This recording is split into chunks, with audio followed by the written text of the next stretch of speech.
Cette femme a été tuée et découpée à la scie par son propre fils. Sylvie Sibel, tout a commencé dans sa plus tendre jeunesse lorsqu'elle a fait le choix de devenir journaliste. Et lors de son parcours, elle a rencontré un jeune homme dont elle est tombée amoureuse et a vécu une amourette. Et lors de cette amourette, elle a eu son premier fils, Landry. Mais avec le temps, leurs relations se sont dégradées et elle a dû quitter son amoureux et elle a donc dû élever son fils seule. Mais bien évidemment, elle a persévéré au moins dans ses études et a obtenu son diplôme et est devenue quelque temps plus tard une grande journaliste. Et ainsi, quelques années plus tard, elle a donc rencontré Lucien, un jeune riche dont elle est tombée amoureuse et elle s'est donc mariée et elle a eu quelques enfants. Mais après un certain temps, Lucien, son nouveau mari, a donc constaté que Landry, son beau-fils, montrait des comportements très étranges. En effet, Landry, à peine âgé de 10 ans, montrait déjà des signes d'une grande méchanceté. Il a donc essayé de faire comprendre cela à sa femme. Et il a donc dit, bon, tu sais, ton fils, je pense qu'il serait mieux qu'il aille vivre chez son vrai père. Et là, Sylvie l'a très mal pris et une engueulade a commencé. Elle s'est mise à se plaindre que non, tu n'aimes pas mon fils. Donc parce que ce n'est pas ton enfant biologique, tu veux me séparer de lui et patati et patata. Malgré les explications de Lucien, Sylvie n'a rien voulu comprendre. Alors Lucien a donc dû laisser l'affaire. Il a donc énormément investi dans l'éducation de son beau-fils. Il a forcé dans ses études, malgré que dans ses études, il était vraiment cancre, on va dire.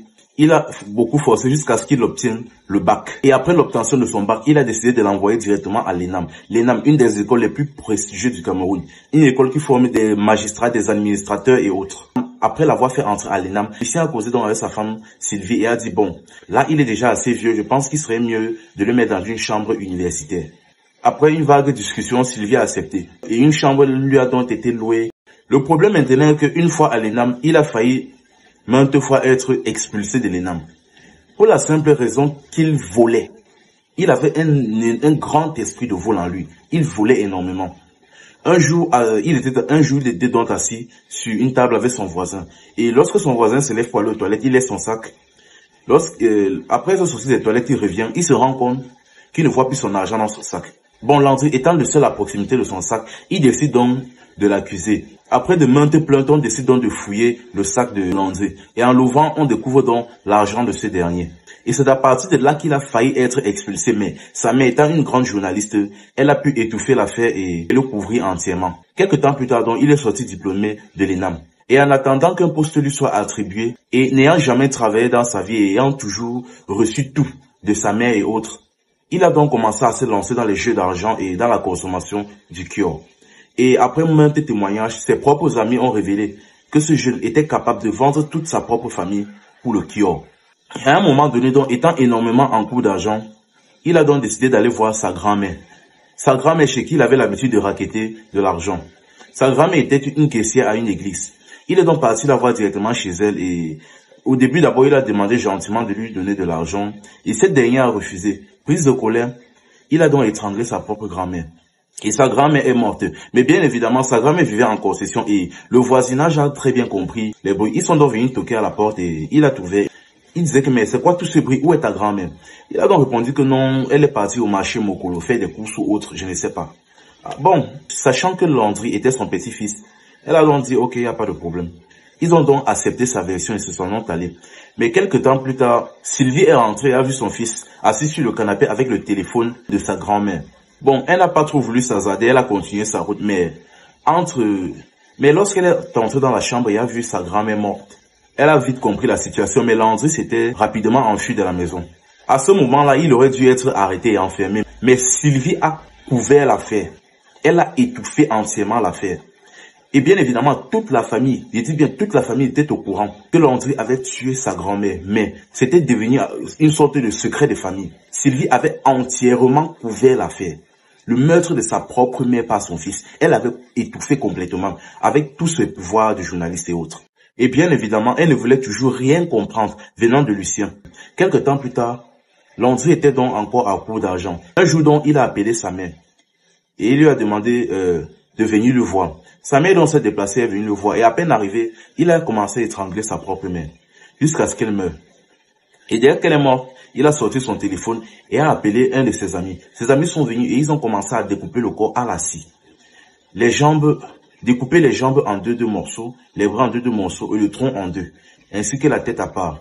Et ils ont mis le tout dans 2 valises différentes et l'ont jeté dans une rivière. Bon, cette rivière donc c'était dans une rivière où de nombreuses personnes, plus notamment des employés d'une laverie, venaient se ravitailler en eau. Et un jour donc un des gars travaillant à la laverie est donc allé à la rivière, à cette même rivière, pour puiser de l'eau. Et à un moment donné, il voit une valise à côté et il interpelle son frère. Pensant donc trouver de l'argent à l'intérieur, ils ont décidé de l'ouvrir.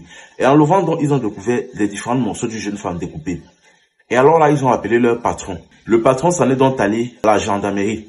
Une enquête donc a été ouverte et après l'enquête, Landry a été arrêté. Et il a subi donc un fort interrogatoire. Et bien évidemment, je ne vous dis pas comment les interrogatoires se passent au Cameroun. Il a donc avoué le crime, le meurtre de sa mère et autres, et a été arrêté. En ce moment, nous attendons encore la sanction. Mais dans cette affaire, je me pose une question. Comment peux-tu étouffer le fait que ton fils ait tué ta propre mère? Comment peux-tu étouffer ça? Comment peux-tu étouffer le meurtre de ta propre mère par ton fils? Comment peux-tu faire ça? Il y a un vieux dicton au Cameroun qui dit « On élève soi-même son propre démon ». C'est-à-dire, dès le bas âge, ses comportements ont déjà été repérés. Son propre nouveau mari, c'est-à-dire Lucien, son propre nouveau mari, l'avait bien précisé, l'avait bien rappelé. Les signes de méchanceté à l'âge seulement de 10 ans qu'il présentait. Il n'arrêtait pas de battre ses propres frères, sans aucune raison, pas méchanceté et autres. Mais même ce elle n'a rien voulu comprendre, malgré les comportements bizarres et méchants de son fils, elle n'a pas toujours voulu comprendre. Et le pire, et si on pouvait encore mettre ça sur le prétexte de l'amour maternel, elle s'en est allée même jusqu'à couvrir le meurtre de sa propre mère par son fils. Déjà là, ce n'est pas normal. Ça prouve déjà qu'elle-même en soi, elle-même est une méchante femme. Déjà pour Lucien, je peux vraiment dire que c'est par la grâce de Dieu que lui, il est encore en vie. Sachant qu'elle ne voulait rien comprendre, il a forcé sur son éducation et autres. Il a au moins fait obtenir son bac et l'a envoyé même à l'ENAM, une des écoles les plus prestigieuses du pays. Déjà là, je pense qu'il a vraiment eu une grâce. Parce qu'il aurait très bien pu être tué. Parce que son beau-père, c'est quoi devant sa mère? Il aurait très bien pu être tué à la place. Sachant surtout il était riche de base, donc il avait énormément d'argent. Déjà pour le fils, déjà, il n'y a rien à dire. On a déjà tous compris qu'il était méchant. Donc déjà là, il n'y a rien à dire. Mais le problème donc, c'est la famille d'abord qui accepte de garder le secret, ne serait-ce que le secret de la mort de la grand-mère. Et maintenant la mère elle-même, qui a passé toute sa vie à couvrir tous les méfaits de son fils, à cacher, à se convaincre à elle-même que son fils n'avait pas de problème. Au point même de couvrir même la mort de sa propre grand-mère, avec tous les pouvoirs qui étaient à sa disposition. Donc, juste pour dire que cette mort, bien que cruelle, d'une certaine manière, c'était la conséquence de sa mauvaise éducation. Un autre vieux dicton au Cameroun dit « You cherche, you trouve ». Qui cherche, trouve. Elle a cherché, elle a trouvé. Bref, c'était info et amusement. Ici, on s'informe et on s'amuse. Et pour tous ceux qui ont une histoire à raconter, écrivez-moi en IB et j'en ferai une vidéo.